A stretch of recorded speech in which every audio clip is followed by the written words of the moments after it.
I grew up in a house that was located at the corner of a quiet suburban street. Unlike most of the other houses on our block, ours didn't have a fenced-in backyard. Instead, it had a side yard with a large wooden deck that extended from the back of the house all the way to the rear property line. The deck was accessible from the dining room through a set of glass sliding doors. My parents often hosted barbecues and parties out there during the warmer months. As kids, my brother and I spent countless hours playing games and Nerf battles across its weathered planks. When I was 14, my family had only one desktop computer and one laptop between the four of us. This was in the early 2000s, before smartphones and Wi-Fi were commonplace. My brother and I constantly argued over who got to use the clunky desktop computer, which sat in the corner of our basement rec room. The main reason we fought over it was because that's where we had installed our favorite game at the time, The Elder Scrolls III: Morrowind. Meanwhile, I often used the laptop to write music, which was my biggest hobby as a teenager. I would sit at the dining room table, headphones on, easily losing track of time as I composed virtual symphonies using the pre-installed music software. One night, my brother had invited his friend Zach over to hang out. The two of them were down in the basement playing video games as usual, while I was deeply focused on a new musical creation. With my over-ear headphones blocking out external noise, I didn't hear the basement door to the deck slide open. Suddenly, I caught a glimpse of something moving behind me off the computer screen. I practically jumped out of my chair as I whipped around, expecting to see my annoying brother trying to mess with me.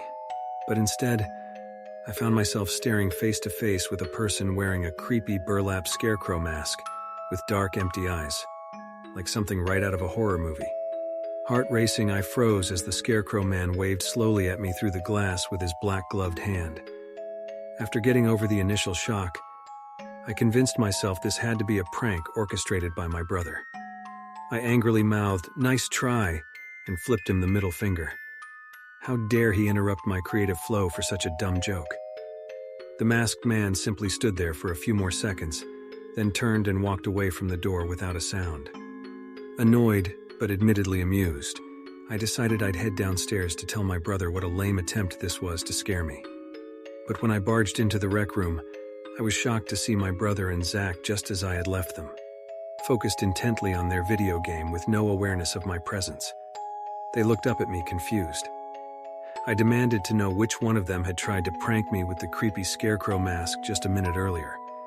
But they both swore up and down that they had been sitting here playing PlayStation for the past hour straight. There was absolutely no way either of them could have run upstairs, put on a disguise, and made it back down without me noticing. At first, I didn't believe them, but the more I yelled and interrogated, the more adamant they became that it wasn't them. Eventually, I gave up, still full of nervous energy from the inexplicable encounter. To this day, I have no idea who was behind that scarecrow mask at our glass door. It very well could have been one of my brother's friends trying to mess with us. Or perhaps it was just some random weird teenager who had wandered onto our deck on a dare, or as part of a misguided Halloween prank. In the weeks that followed, I searched the yard for any clues, but found nothing definitive. I even asked our neighbors if they had noticed any suspicious characters roaming the area lately. But they had no useful information, only concerned looks and reminders to keep our doors locked tight.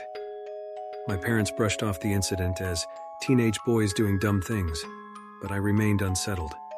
Some nights I would glance warily at the dining room slider as I passed it, vividly remembering the surreal sight of that scarecrow-faced figure waving slowly back at me. Whoever it was, their bizarre prank worked. To this day, I make sure to slide the lock on that glass door before sitting down to write my music. No headphone-induced trance is deep enough to stop me from jumping up to check the yard if I hear even the faintest tap on the window pane.